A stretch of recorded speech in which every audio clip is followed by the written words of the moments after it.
coletiva do técnico Renato Portaluppi, batendo muito na tecla, Maurício, dos erros individuais, dos erros infantis cometidos por alguns jogadores. Gustavo Martins e João Pedro, principalmente. Eu lembro desde que tive a alegria de começar a trabalhar com o César na cabine, eu estava na estreia do César e, se não me engano, era um jogo contra o Atlético Mineiro, 1-0, gol do Ronald de cabeça na Arena, sábado à noite. É verdade. E olha, talvez em 90% das vezes em que estivemos juntos, a gente sempre concordou sobre as razões disso ou daquilo, sobre por que acontecia de positivo ou de negativo do Grêmio e a atuação de jogadores. A gente vê futebol parecido e quando vê diferente, a gente se diverte com as diferenças.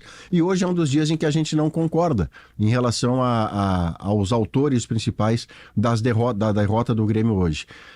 A coletiva do Renato me parece muito próximo daquilo que eu entendi também como as razões de o Grêmio perder.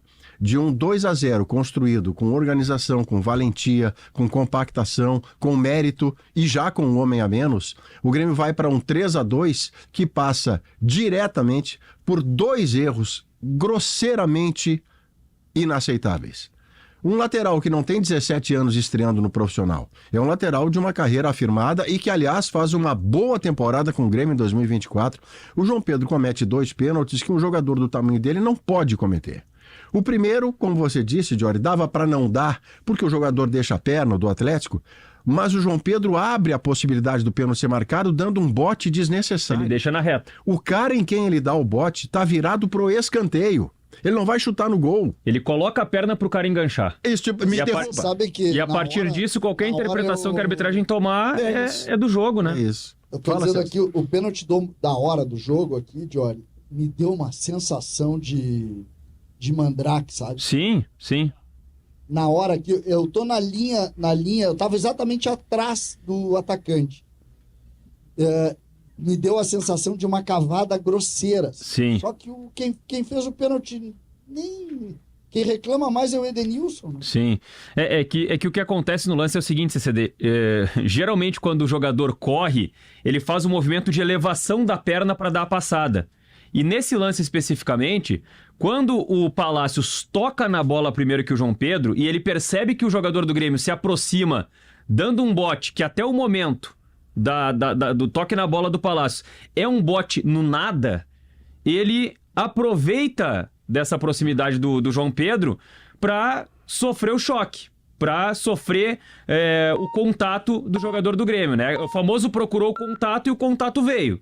E aí ele deixa a perna esticada, a perna estendida, a perna direita, e aí não só a perna fica esticada, como o pé fica esticado, e na passada ele acaba arrastando, acaba pegando no pé do João Pedro, e o Klaus marca o pênalti, o VAR não interfere, tudo dentro da possibilidade de interpretação. Vamos diminuir este primeiro pênalti discutido pelo Jory, discutido pelo César, no 1-2, o Grêmio não passa a ser amassado pelo adversário. O Grêmio ainda tem controle, com muito desgaste. O Renato perde jogadores por cansaço e decide tirá-los, embora pudesse também, como diz o César, ter mantido pela qualidade, pelo menos um, Cristaldo ou Monsalve. Tirou um centroavante de bola aérea defensiva, o Braithwaite, para colocar um outro jogador. Poderia ter ficado o Braithwaite e saído do Soteldo, mas o Pedro e eu votamos no Soteldo melhor em campo, então tudo se discute aqui. Só que o segundo pênalti, ele é ainda pior em termos de falta de necessidade, em termos de falta de leitura do que está acontecendo, porque o João Pedro, Jory, ele pula com um braço para cima e o outro em paralelo ao ombro. Ele abre 2 possibilidades do juiz marcar pênalti. E o juiz marca pênalti no braço que está na altura do ombro. Dali em diante não tem mais jogo. O Grêmio toma na esteira desse 2-2, ele toma o 3-2, e é por isso que hoje, tal como fez o Renato na sua coletiva, falando sobre erros infantis, sobre coisas aleatórias do jogo, eu atribuo muito mais a isso do que às ações do Renato, essa derrota amarga que o Grêmio tem, depois de merecer, por longo tempo na partida, o 2-0 que fazia. O Renato tem uma forma muito superficial de tratar as coisas, sobretudo as derrotas. Né? Ele trata com a profundidade de um pires. De um pires, mas daqueles mesmos, os chineses. Tá? E eu quero fazer a seguinte provocação, vamos fazer um jogralzinho aqui, porque incomoda muito nós, Maurício e o torcedor, de um modo geral, que gosta de futebol além do Pires. Como é que... Vamos fazer o seguinte jogral.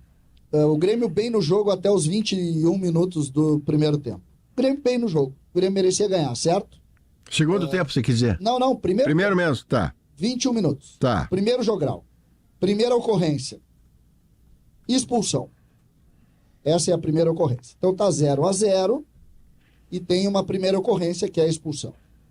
Passada a expulsão, então, primeiro jogral. Precisamos do Bertoncello, que vai ter pergunta no meio. Ele tá on aqui, com todas as respostas. Presta atenção, Bertoncello. Pelo amor de Deus, não fica fora da jornada. Sim, senhor. Dito isso, nós vamos para a segunda etapa, que é pós 22 minutos, quando o Renato faz a opção por Vijaçante de zagueiro, Cristaldo de segundo volante, Monsalve se dedicando numa situação de 2 em 1 ali, muitas vezes quase como um quinto zagueiro pela direita, e principalmente o Bright White muito dedicado também. Sim. Terceira, aí a segunda etapa. Grêmio 2-0. 2-0. Com 1 a menos e com essa posição. Começa o segundo tempo. Deixa eu só trazer pro 2-0 e um parênteses aqui também, CCD e Maurício, para trazer uma pergunta para vocês. O quanto não mexer... É claro que é mais fácil analisar o 2-0 não mexendo pela efetividade, porque deu 2-0 com 1 a menos. Mas o quanto não mexer no time não passa, além de uma mudança tática de tirar um atacante, a ideia pro time de que não deve se recuar tanto. O quanto é psicológica também essa manutenção. Não, muito... Vai, é psicológica, é técnica. Os jogadores têm aptidão ofensiva. Aí voltamos ao Maurício no jogo contra o Fluminense. A aptidão de atacar. Tu entrega... Jory, se eu te perguntar alguma coisa, tu tá tão integrado às tuas relações com a arbitragem, que em algum momento tu vai chegar nela. Por quê? Porque é a tua aptidão. Uhum. É da vida isso. É que nem eu abri o microfone, curiosamente eu sempre falo, e bastante. Entendeu? Porque é assim, mas aí a gente vai. Se eu lembrar, o início do segundo tempo, com 1 a menos, com a mesma escalação, o que aconteceu? Bola na trave, Monsalve perdeu um gol numa jogada do Soteldo. Continuou igual. Aí a primeira pergunta ao Bertoncello. Quando que há a primeira substituição? Aos 13 minutos do segundo tempo, saem ao mesmo tempo Monsalve e Braithwaite, Edenilson e Natan entram. Quanto está o jogo? Dá 2-0 o Grêmio. 2-0. Então vamos ao terceiro capítulo. Os 2 melhores jogadores do meio para frente do Grêmio. Os 2 não, porque o Soteldo estava jogando muito também.